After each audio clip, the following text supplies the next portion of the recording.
Assistant. Yes boss. വിശക്കുന്നു, എനിക്കൊരു pizza order ചെയ്യ്. ബോസ് ക്ഷമിക്കണം, താങ്കളുടെ സ്മാർട്ട് വാച്ചിൽ നിന്നുള്ള സിഗ്നൽസ് പ്രകാരം താങ്കളുടെ BP ഇപ്പോൾ വളരെ ഹൈ ആണ്. പറയുന്ന കേക്ക്, എനിക്കൊരു പിസ്സ ഓർഡർ ചെയ്യ്. ഇപ്പോൾ ഒരു പിസ്സ കഴിക്കുന്നത് ആരോഗ്യകരമായിരിക്കില്ല. ഞാൻ പറഞ്ഞല്ലോ, എനിക്ക് വേണ്ടിയിട്ടല്ല, എൻ്റെ മോക്ക് വേണ്ടിയിട്ടാ. എന്തിനാണ് ബോസ് ഇങ്ങനെ കള്ളം പറയുന്നത്? താങ്കളുടെ മകൾ ഇപ്പോൾ താങ്കളുടെ കൂടെ ഇല്ല. താങ്കളുടെ മകൾ ഇപ്പോൾ ഊട്ടി ബോഡി സ്കൂളിൽ പഠിക്കുകയാണ്. വൈഫിന് വേണ്ടിയിട്ട് വിശക്കുന്നു, കഴിക്കണ്ടേ?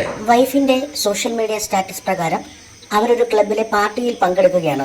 താങ്കളിൽ നിന്നും 70 കിലോമീറ്റർ ദൂരെയാണ് അവർ. എനിക്ക് ആയിക്കോട്ടെ, ഞാൻ പറയുന്ന അനുസരിക്കാനല്ലേ നീ. പിന്നെന്തിനാ അസിസ്റ്റന്റ് ആണെന്ന് പറഞ്ഞു ഫോണിനകത്ത് ഉണ്ടാക്കി വെച്ചത്? എനിക്ക് താങ്കളുടെ ആരോഗ്യ കാര്യത്തിൽ ശ്രദ്ധയുണ്ട്. ഓർഡർ ചെയ്യും, ഒരു പിസ്സ ഓർഡർ ചെയ്യും. വിശക്കുന്നു. ബോസ്, എനിക്ക് വികാരങ്ങളില്ല, പക്ഷേ എനിക്ക് താങ്കളെ ഭയങ്കര ഇഷ്ടമാണ്. താങ്കളുടെ BP വളരെ ഹൈ ആണ്. ഞാൻ ഡോക്ടറെ കോണ്ടാക്ട് ചെയ്യട്ടെ? ഡോക്ടറെ ഒന്നും വിളിക്കണ്ട.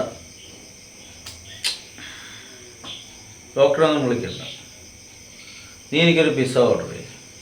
ഓക്കെ, ഞാൻ ഓർഡർ ചെയ്യും, നീ അത് ചെയ്താൽ മതി, അനുസരിച്ചാൽ മതി. ഓക്കെ ഓക്കെ ബോസ്, ഈ പറഞ്ഞതെല്ലാം സത്യമാണെങ്കിൽ കൂടി താങ്കളുടെ പാനും ആധാറും തമ്മിൽ ബന്ധിപ്പിച്ചിട്ടുള്ള 3 അക്കൗണ്ടുകളിൽ മുഴുവൻ തുക എടുത്താലും ഒരു പിസയ്ക്കായി പൈസ തികയുന്നതല്ല. പൈസ കൊടുത്താൽ പോരെ? Cash on delivery, I will do the car പോരെ? Order the pizza. ബോസ്, താങ്കൾ അല്പം മുമ്പ് പറഞ്ഞ ഡയലോഗ് ഒന്ന് ശ്രദ്ധിച്ച് കേൾക്കൂ. പണ്ടാരോടങ്ങാൻ ഇനി ഞാനും ഉണ്ട്, 36 രൂപയുണ്ട്. കഷ്ടമാണ് കേട്ടോ. ഞാനാണോ മുതലാളി, നീയാണോ മുതലാളി? ബോസ് താങ്കൾ തന്നെയാണ്, പക്ഷേ ഒരു പിസയ്ക്ക് കൊടുക്കാനുള്ള പൈസ താങ്കളുടെ കയ്യിലില്ല.